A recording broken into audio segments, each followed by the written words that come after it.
Today's story is another proof that you never actually know who's going to do it. I sat down with a guy called David who did not come from PE, not from investment banking, not from the world of finance at all. He was an insurance salesman, a hard working one, making multiple six figures, but grinding 80 plus hours weeks in a job he didn't even like. Most people stay, but David decided to quit. He walked away to buy a business with no track record and no outside capital. And his first acquisition? It wasn't very glamorous. It wasn't seven figures.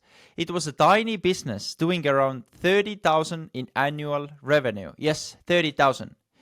It's fully seller financed, with the seller simply asking for a half of the next year's profits. That little deal started it all.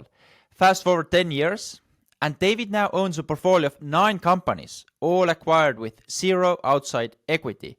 He sold only one for 3x MOIC, and he's now setting his sights on a much larger acquisitions in the 5 to 20 million range. And here's the part that really impressed me personally. David has 4 kids under 5, and he wants more. When I joked that he needs to speed up his acquisitions before he ends up with more kids than companies, we both started laugh. This episode is about grit, unconventional paths, disciplined growth, and what it actually takes to build a portfolio from scratch.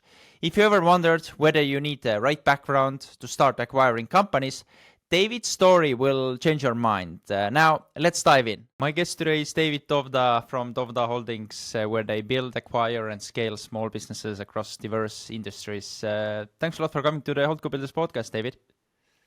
Yes, sir. Thank you for having me. It's good to be here. For listeners who don't know about Dowda Holdings, how would you describe what have you built over the years and where you are today? I'm David Dowda, the CEO of Dowda Holdings, and largely what we've built over the last 10 years, it's largely been myself. And we just started with a small business. I actually was selling insurance, and a friend of mine told me about a business for sale at the coast. And I was wearing a suit and tie every day, working 100-hour weeks, and the business for sale at the beach was setting up chairs and umbrellas on the beach for vacationers. And so the thought that I could trade in my suit and tie for board shorts and flip-flops was really appealing to me. I started a business when I was 21, gained a few clients. It really wasn't that serious, didn't have a lot of traction. Then in my mid-20s, started another business with a friend, an Amazon FBA type thing back in, the early 2010s. That didn't really get a ton of traction. And so when my buddy from high school told me about a business for sale, I thought businesses for sale were for people that had hundreds of thousands of dollars and millions of dollars. And, businesses for sale wasn't really an avenue that I would be able to play in. It was, more so start something, see, get a skill, have a trade, see if you can do something. And so when he told me that there was this business at the beach for sale, that the guy, if he couldn't sell it, was going to shut it down. And to me, after having 2 businesses that I started, couldn't get really any traction, I thought, well, wait a minute. He's going to shut it down? That doesn't make any sense to me at all. We're talking about a little beach business setting up chairs and umbrellas on the beach that was largely about $30,000 in revenue. Okay. And so I was going to trade in my 6-figure insurance sales job to go live at the beach and do 30 grand in revenue. At that time, with no wife and children, I said, okay, let's do it. I've got all my insurance licenses, so I can take a shot, see what happens. If nothing else, I can fall back on my insurance licenses. And it was great. I spent the summer barefoot on the beach, surfing and setting up chairs and umbrellas, and it was great. But then the off season after the summer, came, and I thought, okay, so now what am I going to do? And then there was a business owner that was a competitor that said, well, hey, look, I'm retiring. And they not just set up chairs and umbrellas on the beach, but they rented the kayaks and the bicycles and, all the other beach equipment for vacationers. And I said, okay, well, hey, I'll buy you out too. And so I bought him out, and they did about $150,000 of revenue. So I bought him out, and then we grew. I added more services, added more inventory, rented more items. And then the next off season, I said, well, there's another competitor in town. I'm just going to call them and see if they want to sell. And sure enough, it was a lovely lady who said that she'd been praying about whether or not she should sell. And the day she was praying about it, I rang her phone. And so we did a deal, and I bought her out, and I bought another competitor out. And after 3 or 4 acquisitions, and these are all, largely small revenue deals, $30,000, $150,000, $150,000. Then I bought a surf shop and converted it into a coffee shop out on the island. Because there was 3 different surf shops where you can buy flip-flops and board shorts, but I got really into coffee, and there wasn't a coffee shop on the island. So I turned it into a coffee shop and did that. So that was kind of like a business startup, but I purchased a surf shop, converted it. But again, still kind of small revenue. And then I bought another competitor, which was a property management company, because I'm already renting all the rental items, renting the linens and the chairs, doing that. And then we added another line of golf carts. And so over the course of about 5 years, we went from 30 grand in revenue to about 1.8 million in revenue. And, these aren't, massive numbers. These aren't, tens and hundreds of millions of dollars. But just in this small beach town, just buying up one business here and one business here and expanding revenue lines and buying out competitors and merging everything in, I started to realize, wait a second, I really enjoy this. I really enjoy this. Not only that, but this is something that a lot of people can do. I mean, the biggest business I've ever bought was around $700,000. So this is something that, pretty much roughly anybody could do and have the, means to do, because at that point, the cash that I've ever put down or laid out to acquire a business to date is still only around $75,000. So then I just said, okay, well, what does it look like to buy a business that's not a part of the conglomerate of things I'm building around the vacation space here at the beach? And so I found a construction company for sale on the internet that I was going to partner with a guy, which at this point I'd never partnered with anybody. It was just myself, me just living at the beach, working in the summer, having 6 months off in the winter, and it was kind of a great life. But at the end of the day, it was still me working in the business, right? And it was still me working 60, 70 hours a week, trying to grow the business. And I just had bigger aspirations. I didn't want to be delivering beach equipment and setting up stuff on the beach for the rest of my life. So I just started acquiring other companies, and I thought, okay, well, I'll take on partners so I can do bigger deals. We went and bought a construction company and building log cabins, custom log cabins in the mountains. So we went from the ocean over to the mountains in North Carolina, which in North Carolina, it's about a 6-hour drive. It's not necessarily close like it is in California, where you could be in the same day, surfing and snowboarding. The log cabin business, again, a small business, but my partner wound up having some health issues and having to back out. So a couple months before closing, my partner had some health issues and backed out.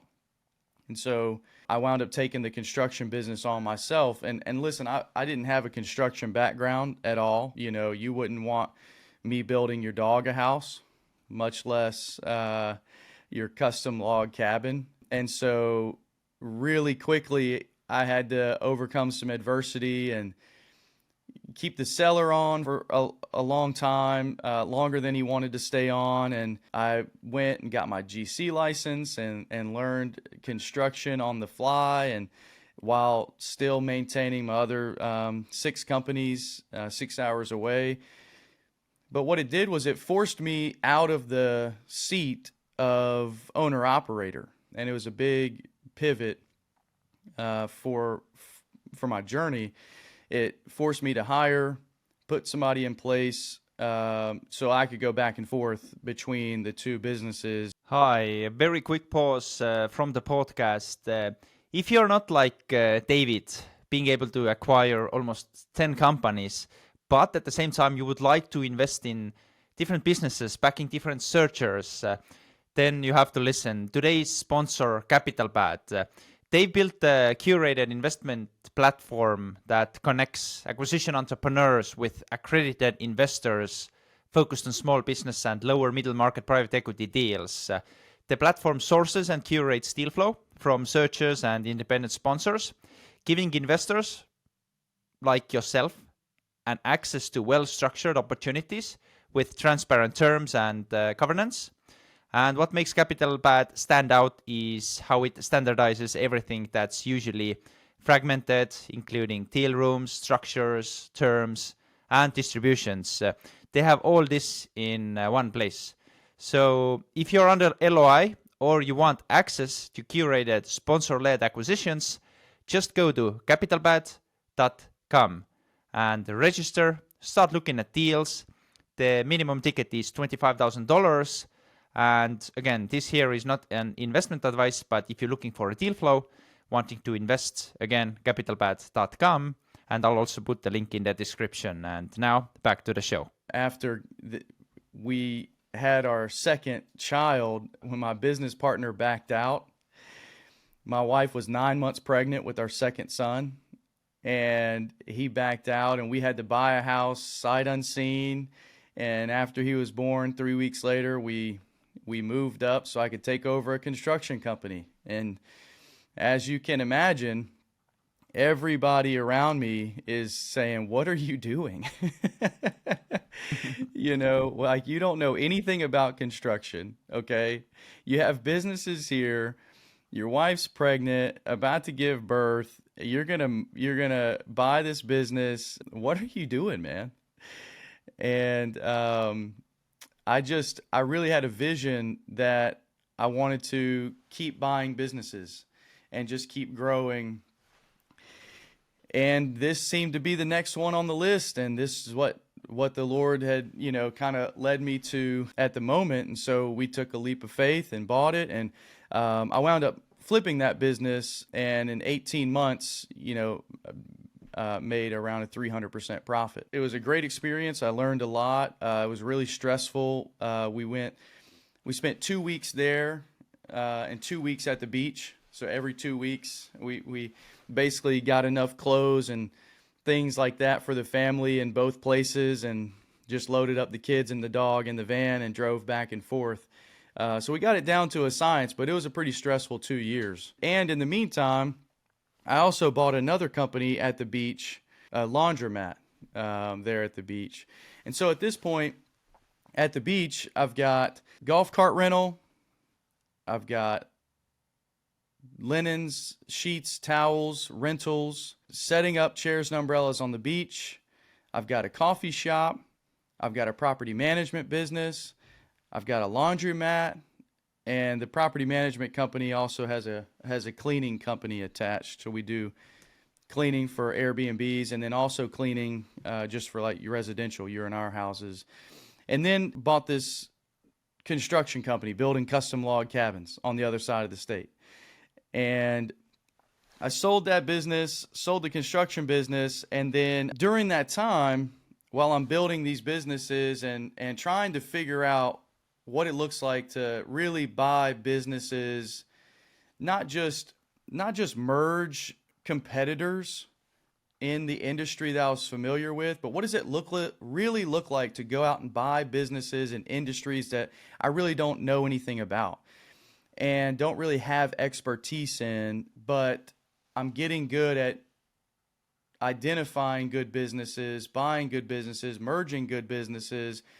At this point now I have an exit of a good business. And so how do I keep doing this? And so I got a couple buddies together and said, "Hey, I've got an idea. What if we went and bought businesses together? We can, so it was building a holdco." But I didn't know that language at the time. I'm not on, wasn't on Twitter and wasn't following people doing this and doing this at a much higher scale. This is like micro PE on Main Street, right? And so we went and bought an irrigation business. I brought more people in because I thought we would need to bring more money to the table, but actually my banking relationships, we were able to largely do it for next to no money down out of pocket. The bank lent us most of the money. And so then we bought the irrigation business, and then a few months later bought a landscaping business, merged those together. And so slowly, quietly, over the last decade, I've bought a little more than one business a year, ranging the gamut of industries, from construction, property management, retail, customer service, home services. And so it's really been a pretty fun ride learning this M&A space. And what I've now come to realize is building this holdco. And now we're in the process of, kind of going out and seeing, okay, we've been successful. I've been successful at this small Main Street level, buying companies that are, a couple $100,000 here, 400,000 there, 500,000 there, and, really acquiring and growing them. What does it now look like to, go out and raise money and go out and buy at that next level? And so that's kind of what I'm transitioning into now, actually. What a life, David. Yeah, it's kind of a long story there, but that's been the journey for the last 10 years. And then at the same time, there's been multiple friends who I've done consulting for to help them buy their small business. One of my best friends, I helped him buy a moving company in Florida, and helped him find the deal, negotiate. We acquired it, and then helped him grow it from, I think they did around $400,000 or $500,000 in revenue and in the first year, or in the year before he bought it. And then, the next couple years after, I think he's doing $2.5–3 million in revenues. And so at this point, I started doing consulting, and I think that's really where my passion lies, Mick, is going from an owner-operator to a true business owner, where there's some freedom. Like, it's good to work, right? I mean, we're not trying to get out of work, but there should be some freedom to how we work, where we work, when we work. I mean, those are the perks of being a business owner, is if you take a vacation for 2 or 3 weeks, the whole thing doesn't fall apart. And that's ultimately what I've been doing now, is helping people that have been in my shoes, running a company that, these aren't $100 million companies. These are typical Main Street. We do $1 million, $2 million, $3 million in revenue, but I'm still working 60 hours a week in the business. And if I take a vacation, things start to crumble. What do I do? How do I operate a business and work on the business instead of work in it? And so I've got an actual firm that I'm developing that we're going to be launching in Q1 of next year, where I'm basically taking my system and going to bring on advisors, and we're going to really launch an actual consulting firm. I have tons of follow-up questions for you, but you casually said a story how you helped your friend to buy a business which was doing like 400, 500K a year, and then he was able to grow it to almost like 3 million within 1 or 2 years. You very casually said that. So maybe what were some of the obvious things you said him to do or suggested him to do? And then we get to back to our own story.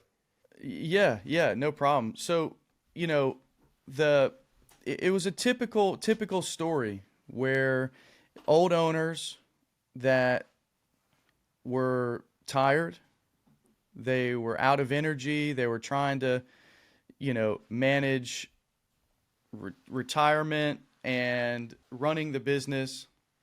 And so the first thing is we came in and we started just looking at all the systems and processes. What are the processes that are in place that are going to prohibit scaling, that are going to cause the owner a lot of involvement? And of course, it's things like technology, SOPs, looking at is there a sales process? Is there a sales strategy? What are our ads? What's our website? What's our SEO? Let's start with just basics, right? And we went through those things, and what we found is like the majority of small business, Main Street in America, it was largely non-existent. There was no sales strategy. It was just kind of word of mouth. So we said, okay, well, hey, let's get a sales strategy. Let's look at sales in general. What's the sales process? What's our lead flow? What's our conversion rates? What's our pricing model? Let's dial some of that in based on industry standards. And then the next thing is operations, employees. What's the culture here? Right? And because I'm really big on culture, big on servant leadership and treating your people the way you would want to be treated. We've all been employees, right? And so we all know what good management is. People usually don't quit jobs, they quit management. And so the managers that were there in place, are they serving their people, trying to make it easier for the employees to have success and do their jobs? Or is it about them? Is it me-centric?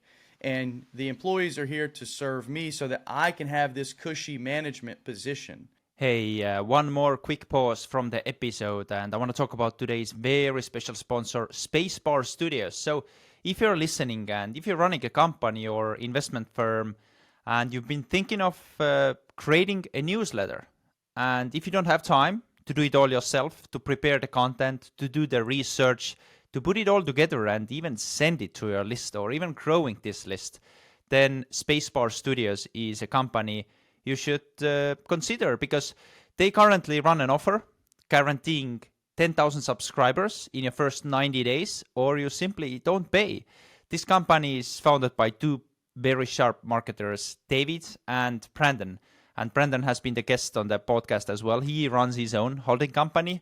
So if you want to talk to them, get some ideas, and ideally run this and try this offer of getting 10,000 subscribers in the first 90 days, you should book a free call at spacebarstudios.co/inquire and book a call, have a conversation, and make a decision.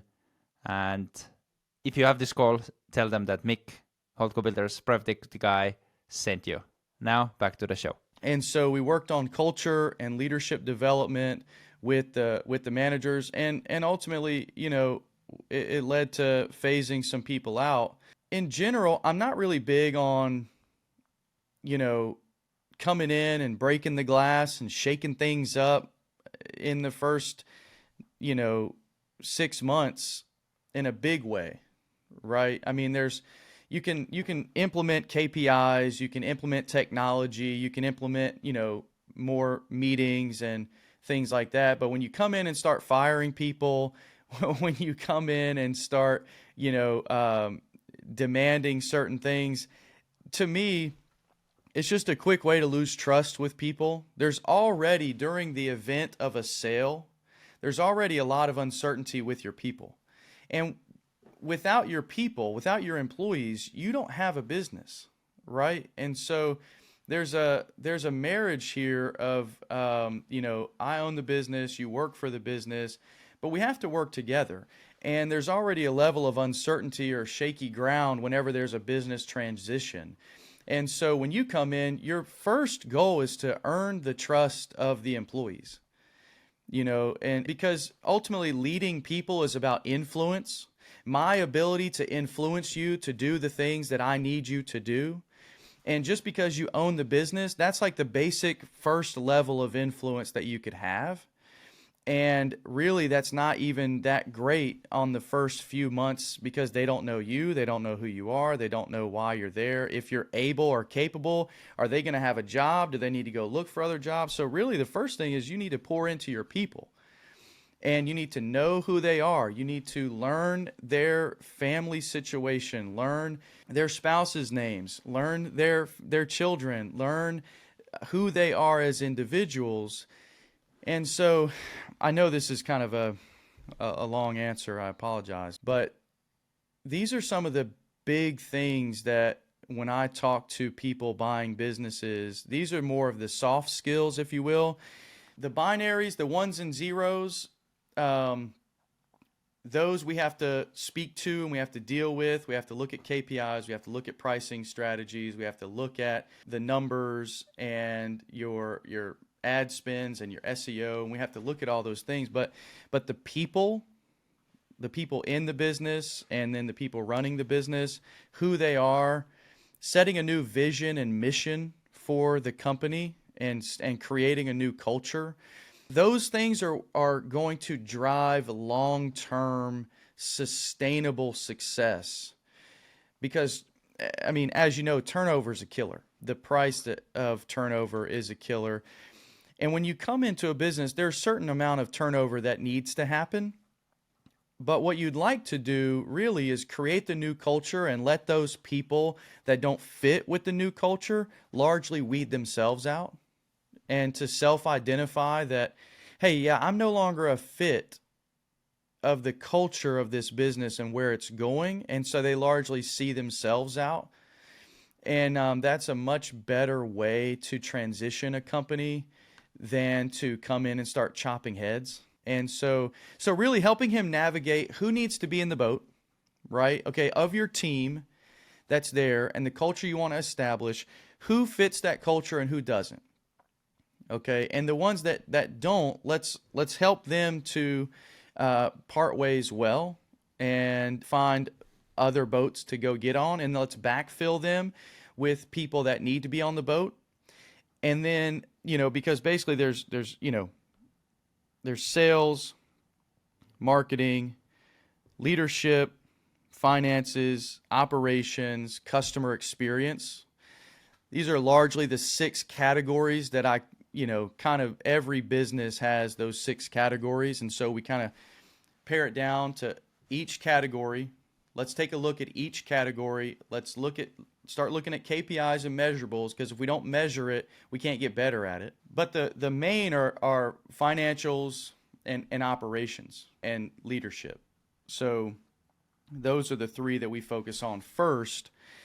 And that's why in short order, he was largely able to go from 400 to 500 to 3 million by really analyzing and shoring up the finances, the operations, and the leadership piece. Covered a lot in here. I'm pretty sure these are the exact same things you've been doing and working on your own portfolio companies, right? Because that's the detailed way how you explain it all. So how has it been working on your own portfolio companies when it comes to growing those businesses?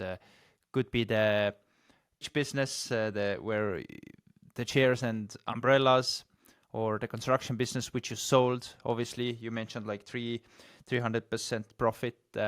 So how has been the growth for your own portfolio companies, number one? And number two, when you are buying those businesses, do you oftentimes just trying to maintain the level, or your goal is to, again, grow those businesses?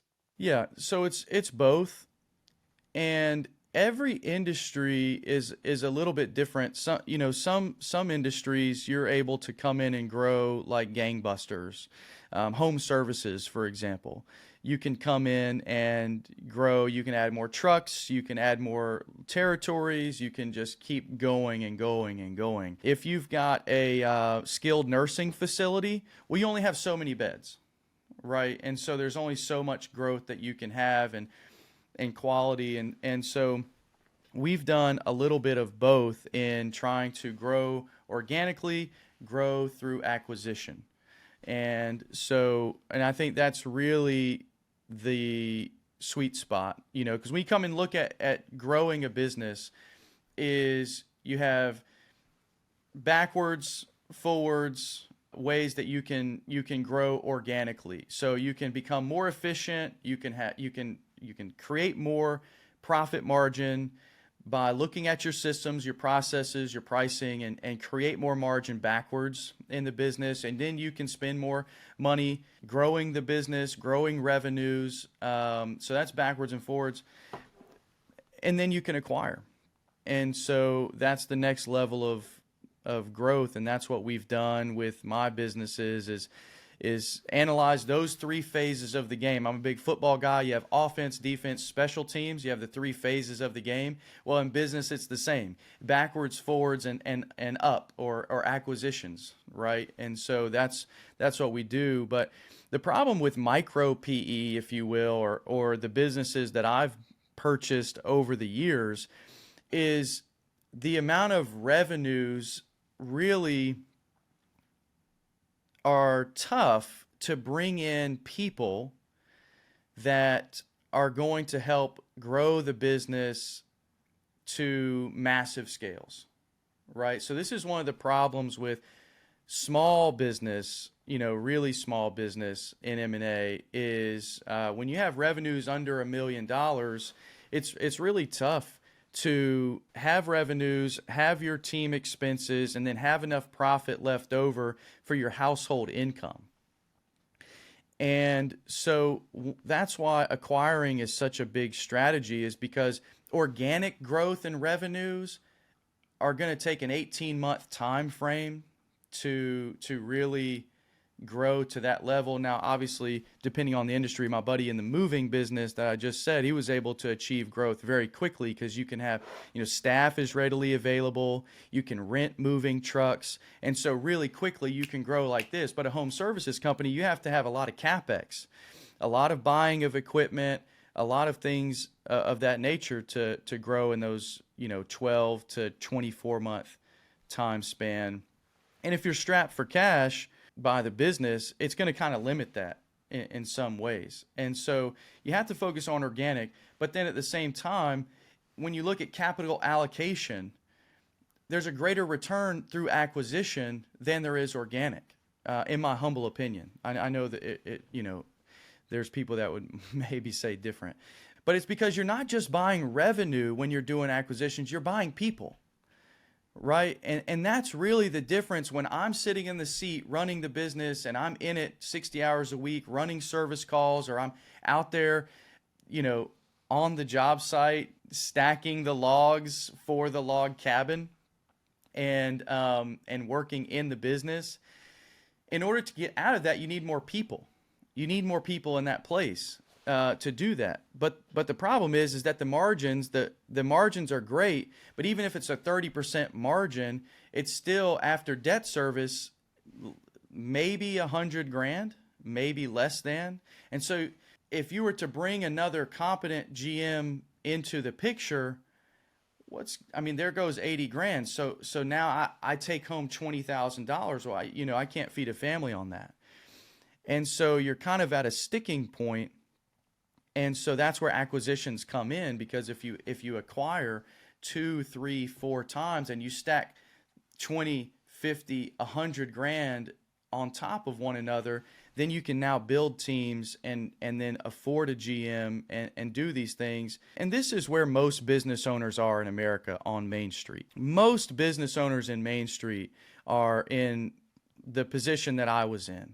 They're working in the business, not on the business. And there's not enough money after everything is left over, said and done, for them to hire a GM if they could let go of the control. But let's just say they are the type of person that could let go of the control. There's usually not enough there's not enough profit left over to do that. And so that's what I'm trying to help people do is grow organically and through acquisitions so that they can achieve that level of freedom. But it's still it's just a numbers game. To be able to have that level of freedom, you have to have the money and the profit left over so that you can pay the GM or the management team so that for them to do the work so that you don't have to be doing it 60 hours a week. So you're a former insurance salesman. You don't have this strong finance background, PE, investment banking. When you take the first maybe 3-4 acquisitions, how did you structure the deals? How did you know like how much debt you're going to use, or you were such a great negotiator with the sellers that you were able to seller finance? Like how was it Yeah. all when it comes to first maybe 5 deals? Because something you mentioned was like your initial investment was like 75,000, and you also mentioned that having those great relationships with the banks. So how were you able to put it all together, and how were you already in a position knowing that, okay, I should probably start building a relationship with the banks because I would like to acquire more companies in the future? So maybe overview about the financing part and the structure part of the deals. Yeah, no, great question. And it's interesting. All the deals have been different. So I've done everything from 100% seller financing to 100% bank financing, and a few different structures in between. So the first deal was the guy that was going to shut the business down. I went over to his house and I said, okay, don't do that. Please don't do that. From somebody who has started 2 businesses that didn't go anywhere, the thought of somebody having a successful business, whether it's $30,000 in revenue or $30 million in revenue, the thought of shutting a successful business down that has a steady flow of revenues and customers and, supply and demand, that to me was nuts. And so I said, okay, don't do that. And let's do this. I will go down, I will run the business, and we'll split the profits 50-50. And after this first year, that 50-50 profit split, you take your 50%, and that'll be the price of the business. Okay. And to him, instead of shutting the business down, getting 50% of the profit, which, there's probably 20 grand of the 30 in profit. And so he got a check for 10 grand where he was going to just shut it down. And he didn't have to do anything. So I traded my labor and sweat. And of course, at that point I was 25. So not necessarily a teenager, but certainly not, with this wealth of business experience. So he could have, taken the chance and got nothing, but he was going to get nothing either way. And so it was kind of a win-win. And then the second deal was the other competitor that offered a few more things that they rented out. He was in his mid 70s, and I went to him and said, hey, listen, I don't have a ton of money, but I know I can run your business. I know I can grow your business. And the business was actually named after his late wife. And so the business was still named after his late wife. That was the name of the business. And her name was Julie. And so it was Julie's Rentals. And so I said, listen, I know that Julie's is actually the last thing that he still had of his late wife. And so I said, listen, I'm not going to change the name. I'm only going to come in and grow the brand, and I'm going to take it to heights that you've probably never even thought of. And so I just sold him on that. And I said, I don't have the money to put down, because he wanted $120,000. I said, I don't have $120,000, but I've got a lot of sales, a lot of management. I can come in. I know I can grow this business. And so he did 100% financing, where he stayed on for the first 2 years to ensure that things maintained. And he saw just in the first year, the revenue that I brought from because again, mind you, it was only $150,000 of revenue, right? And so my $30,000 of revenue that I brought to the table was 20%. So we automatically had a 20% increase in revenues. But our first year, we actually went to $300,000 of revenue. And so, we wound up doubling the business. And in that first year, he saw that we doubled the business. And so I was able to, start, making good payments to him. And so then the third business, so by that point, the third business was another competitor. And by that time, I developed a relationship with one of the banks in town, and they saw what I was doing and what I had done over those couple years. And so the third acquisition, the bank loaned me 100% of the money. And so then at that point, I had done, almost like an earnout, like a 50% profit share, 100% seller financing, 100% bank financing. And then the next business was the surf shop, and they wanted, again, a little less than 100 grand. And I said, well, the most I can put down is $10,000. Okay, that's the most I'll give you. And they wanted more than that. And I said, okay, well, let's do this. I will give you 12% interest. And at that time, interest rates were, I don't know, 4, 5, something like that. And so we, because with everything, with every deal, there's so many things that you can negotiate, right? There's overall purchase price, there's owner involvement, there's seller finance, there's the note of the seller finance, the interest on the seller finance. There's just so many different things you negotiate. And so just by intuition, I just started trying to pull other levers of negotiation that other than down payment and purchase price, and trying to figure out to the seller what's most important. What's most important to the seller, and what can I give up that is of great perceived value to the seller? And so I started kind of learning about these little negotiations and little deals with no real knowledge of finance, no PE background, no consideration for okay, well, what is my percentage of leverage here, and what are the numbers? It was really just, I need to buy this business. What's the deal that's going to get it to work? And then I'm going to bet on me to go in and grow.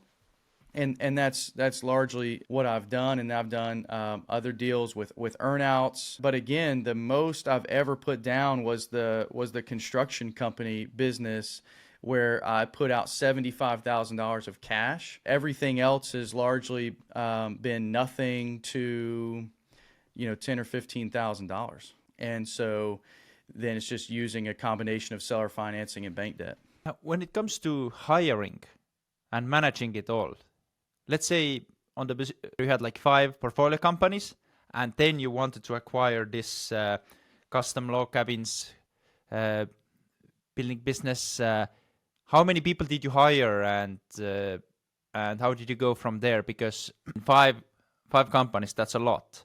And if it's a seasonal business, the beach business, so how did you put it all together? Yeah, so originally I was thinking, okay, my team could probably handle this if I just trained my existing team to do the things that I did, and I was kind of forced to give them more responsibility. But I actually hired another guy to come in and help oversee, just as another layer of risk mitigation. And that turned out to be an absolute disaster. So the guy that I hired, and it wasn't really well thought out. It was just, he was available, and he was kind of a younger guy, but he wasn't a good fit with my team. He came in and rubbed people the wrong way. And within 5-6 months, I had to let him go, and it didn't really work out. And so I just was forced to give more to my team, because at that point I had already built up different managers beneath me.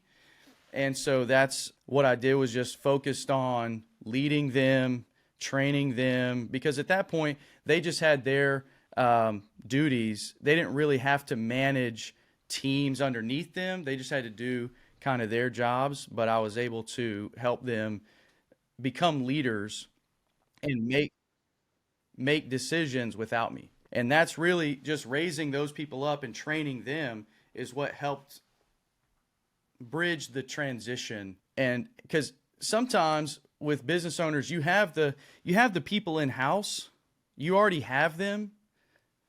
You just need to train them. And you don't necessarily need a ton of outside hires. You just need to do a better job of training and delegating to the people that already have this wealth of knowledge of the inner workings of the business.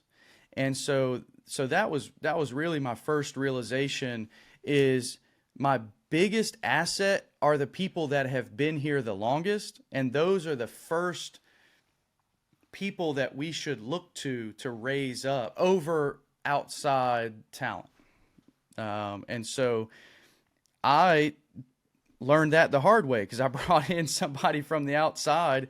And again, just because you bring in somebody from the outside doesn't mean it's always, bad. But that was one of the lessons that I learned, is that in general, I want to hire from within. I think because those are the people that already know the culture, know the things that I stand for, and have agreed in principle to be there and to fulfill on the culture and the mandate that I want to see happen. And so it's just an easier lift. And especially from me going from being in the business to then now being, really kind of back and forth, I had to learn that the hard way. But it worked out in the end, because the management team then is the same management team that we have now, and they execute at a really high level. I don't spend a ton of time on those businesses today. Do you build all those companies to just produce cash flow for you, or sometimes you're thinking of, okay, I should actually sell it, and are those businesses sellable as well? Because there are so many different companies on your portfolio. Yeah, so that's one of the things that I always think about, and in my consulting firm and in the people I've helped, that's the phrase that we've coined is transition ready. So is the business transition ready? Because that could mean any number of things. Whether it is the business owner wants to transition to taking a step back, they want to transition the business to a family member, or they want to sell altogether. Either way, we want to make sure that business is transition ready.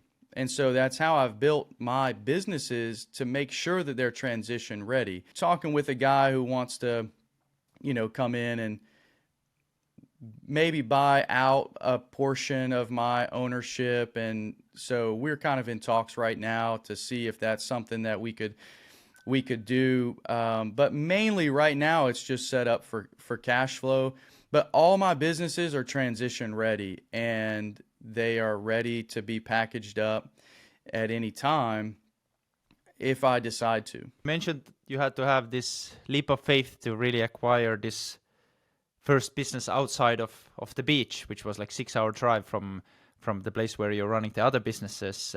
And it's the same business, the custom log cabin construction business, which you sold for 300% profit. Why don't just keep doing this? Why do you want to build a portfolio if you have all the skill set and knowledge to buy a business, grow it, sell it for 3x MOIC pretty much? Why don't just repeat this, and instead you want to build this cash flow business portfolio? I'm 36, and when I think about what I want to do over the course of the next however many years the Lord gives me here on this earth, I could keep doing that, growing it, flipping it, and selling it.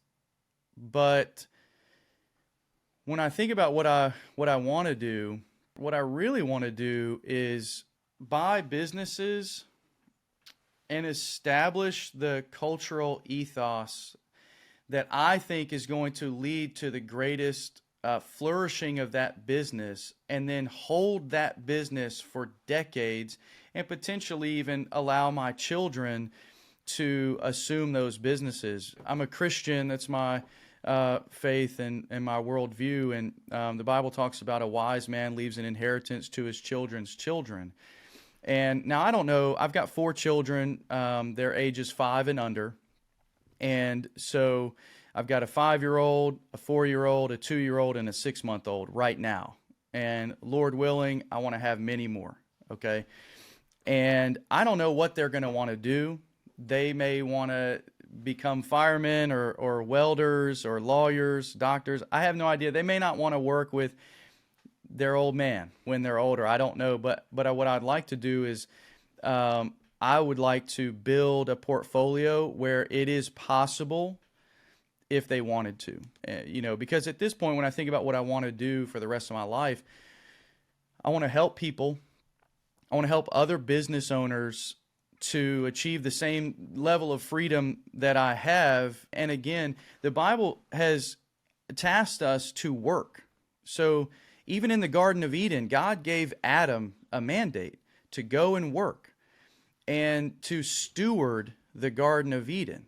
And so that's really what we're called to do here on this earth, is to steward what we've been given. And so what I want to do is come in and steward these companies. And what I've realized is that good stewardship is usually done over a long time horizon instead of a short one.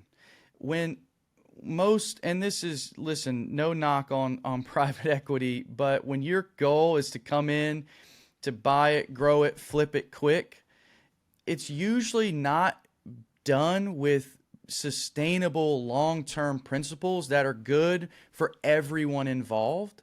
It's usually good for the investors. But the employees and their families, it's not always the best for them, because a lot of times, in order to achieve those levels of returns, a lot of things have to be cut and stripped inside the business. And it just doesn't lead to the greatest level of flourishing for everybody on the team in a holistic way. Whereas if our goal is to buy these companies, to grow them, to be sustainable, to be transition ready at any time, but largely held for a really long time horizon, everyone flourishes, not just me. You mentioned having 4 kids under 5. I mean, and you want to have more kids. You have to keep buying more businesses, because otherwise very soon you have more kids than you have portfolio companies, I'm going to run out. Yeah. Now, when it comes to, again, coming back to the beach and owning many businesses there, if you look at different years and periods and quarters, do you even see how the local economy works? Because you have so many different businesses in different industries. Like, do you see revenues going up and down, and then you can just, this equals that what is going on with the economy, local economy? Do you actually see signs like this as well? Yeah, we do, because our client base really runs the gamut. Okay, so we have high income individuals that will use our services. We have low income individuals that use our services, and everybody in between. Because of the industries that I'm involved in, we have clients that have the background in all the socioeconomic statuses. And it's interesting to see over the past 10 years just the way that things have kind of ebbed and flowed. And I'm no economist, but when I look at the different revenues from the different businesses, it almost seems like we're getting more and more to the polar ends of the spectrum, where really you should be trying to service kind of two populations, if you will. And I've not really talked about this before, and this is just my humble opinion, but it seems like at least with my businesses, that your target audiences that are growing. When I look at the future, it seems like the wealth is being kind of distributed to the low end and to the high end. The middle class is really, really starting to get pinched. And so your services and your offerings should likely follow suit. So you should have services that are offered to high end, high net worth, luxury type services, and then also to the low end that are more value based and affordable. And that's what I've seen in my business, and it'll be interesting to see what happens in the next 10 years. But we've had plenty of opportunity to see the heartbeat of the economy, people's discretionary income in the middle class is just getting destroyed. And that's what largely drives the economy is discretionary spending. And so that discretionary spending, now with the rate cuts that are coming, it seems like people are going to be able to refinance. There's going to get some relief from housing, mortgages, things of that nature to create some more discretionary income, and then wages seem to that dynamic of wages take time, because as a small business owner, I would just venture here, and other people can correct me, but owning a small business in the last 3 years, I think when we look back in history, is going to be one of the most challenging time to own a small business, because employees over the last 3 years have gotten so squeezed with their dollar that they're leaving to go to other companies, not because of any malice or discontent, but just to survive. And so people that I was paying $17 an hour are now making $24 an hour. And it's like, in order for me to keep them, that's what had to happen. And when you look at it, a $7 increase over the course of a 12 to 18 month span is crazy. I mean, it's absolutely crazy. And it's not like these people are banging my door down in my office to say, hey, listen, I love you, but this person's offering me more. And they're being malicious about it, really trying to create leverage. They're coming to me and saying, hey, I love you and I love working here, but I have to feed my family. And if this other opportunity, they're paying $4 more, I have to go take that. Even if it's in a different industry totally altogether, I have to do what I have to do. And if you can't match it, maybe one day I can come back, because they hate leaving the culture. But it's just a crazy time that we live in. Wages, it's just really hard, because the cost for wages has to be passed on to the consumer, and I have to take a haircut. And the consumer was largely not ready for the increase in cost, which they are the in cost. But it's not just wages; it's also insurances. All my general liability, workers' comp, the auto insurance, everything rose at such a rapid rate that is just unlike a lot of other periods in history. My stepfather owned a company for a long time, and he's in his 60s. And I've talked to other people as well that just said it in the blue collar, Main Street businesses, it's unlike anything that we've ever seen. And largely it's gone from, being an employer, and the employer has the leverage, to the employee has the leverage. And so it's been really difficult to navigate how we're going to keep employees, and then how we're going to increase our pricing to do that, and then maintain the profitability.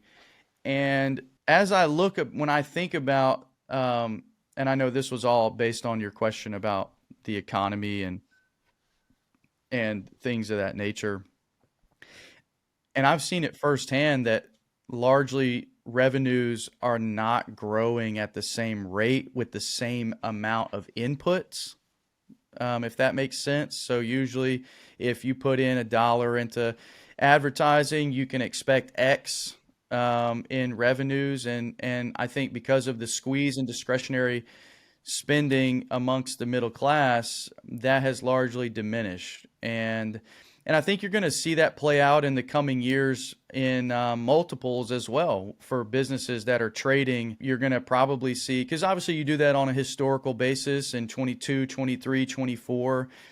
And I think so when you start to look at business buying in the next few years, I think that I think that a lot of businesses are going to be flat.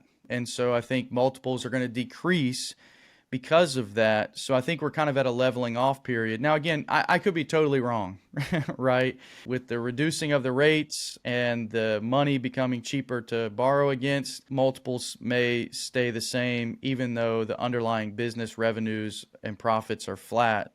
Or mixed. It could be 23 was great, 24 is down, 25 is back. It'll be interesting to see, but that's my prediction anyways. Just being on Main Street with the different businesses, unless you're being super aggressive in growing revenues and profits, which most business owners that are looking to exit in the next, like right now in the next few years, they're not. They're largely not dumping a ton of money into growth at this time. They're kind of on the tail end, right? So they're thinking about maximizing their profitability, which is usually not through spending. It's usually through cutting, is the typical psychology of a 60s, 70s something business owner. They're thinking, okay, I'm going to cut and cut and cut to grow margin, because then this is what I'm going to use for retirement. So these last couple years of earnings, I need to save all I can, save all I can. So it's kind of counterproductive, and I think you're going to see that in multiples in the coming years, which is what gets me excited personally about business buying, because right now what you're seeing, to me, these multiples are crazy. When I hear some of these stories about what businesses are trading for right now, it's just, it's crazy to me to think about paying, 8, 9, 10x for a home services company. Like, to me, that's just crazy. I could never do that. But again, my investment thesis is now over kind of a longer time horizon. But if I had a shorter time horizon and you're doing multiple arbitrage, well, sure, it makes sense. You buy one for 5, 6, 7x, you buy 4 of those like that, and now you exit for 10 to middle market or whomever. And so I get it. But I just think that in general, those multiples are going to come down, just because you can't deny the underlying numbers on the cash flow statements. It's just hard to deny mixed earnings over historical periods. Something you covered, that it's been hard, and it is hard, and it will be hard for some of the employees, could be even middle class. But how about you, David? I mean, you've been coming a very long way from being this insurance salesman to now running this portfolio of different companies, having a small family at the same time. Not small family, but a lot of small kids. Number one, how do you manage it all? And number two, what have been the struggles for yourself and things you maybe have had to learn and study? Because selling insurance is one thing, but having these hard conversations with employees who might want to have like a $7 increase in their hourly salary is a totally different conversation. So how has it been for you, this journey, if you can sum it up? Yeah, I'd say, there's professional and personal hardships. And the professional hardships, obviously, for somebody like myself, it's, I'm personally guaranteeing all of the debt. So when I think about the businesses, and I know my name is attached to, now millions of dollars worth of debt, there's a certain level of responsibility and a certain level of stress that comes along with making sure that I'm servicing the debt, making sure that I'm being wise and steward everything well. But then too, it's also, I think about my employees, my team, the people that work with me on a day-to-day basis, and making sure that I'm making decisions that are going to impact their lives.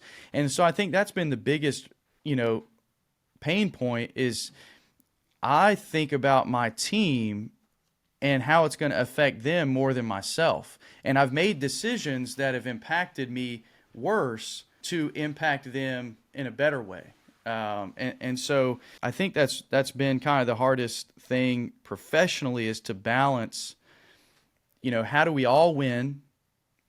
But then if somebody has to sacrifice, who's it going to be? And I would rather sacrifice than my team.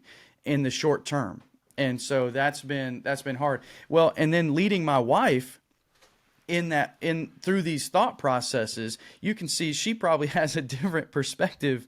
We don't want, she doesn't, there's a certain level of like, nobody wants to sacrifice. And so it's hard when different things happen and deals fall apart and people, because I've had people that have, for lack of a better term, screwed me over in multiple different things. And so it's been difficult, to say the least, to navigate all these challenges from just being a corporate salesman, right? But I think personally, the hard part is turning it all off.